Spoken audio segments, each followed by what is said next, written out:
Welcome to another episode of How'd We Gay Here. I'm your host, George Azar. With all the social issues that are about to come down the Supreme Court pathway, I thought it would be prudent to cover some of the most consequential decisions that may be in jeopardy. Let's start with a small one, prayer in schools. If anything we learned during the Trump administration, it was that inconsistency, tone-deafness, and popularizing minority rule are supreme to the current Republican playbook. The separation of church and state were once lofty ambitions of the early fundamentalist Christian movements.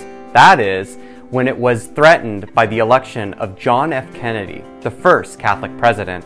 Fundamentalists were outraged by the candidacy of the young JFK. He was smart, witty, and wickedly attractive, much more than his frumpy opponent Nixon. The Southern Baptist Convention worked in overdrive to ensure that separation between church and state were priorities of his administration, fear-mongering their followers about the impeding Roman Pope rule if Kennedy was elected, claiming that if Kennedy was a good Catholic, his religion requires him to owe first allegiance to the Pope and not to the United States.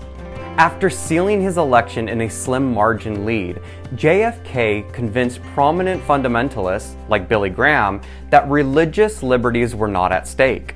A couple of years into JFK's presidency, the Supreme Court ruled in the Engel versus Vitale decision that prayer in schools was unconstitutional. Both Northern and Southern evangelicals approved the court's decision on the grounds that the prayers instilled in the education system up to that time were generic corporate prayers.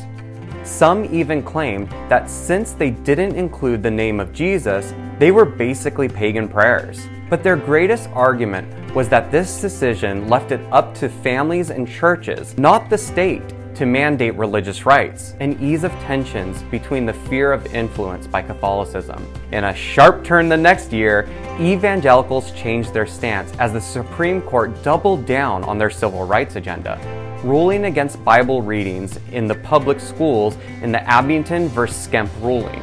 To the evangelical, this was going too far, for it prohibited any form of biblical teaching in the classroom. Apparently, their devotion to the separation of church and state were only in the interests of what served them. Fast forward to the modern age, you can bet your ass that top of the evangelical agenda in packing the Supreme Courts will be to overturn these decisions. As is custom with evangelical hypocrisy, the separation of church and state only applies when it is a threat to their cause and mission.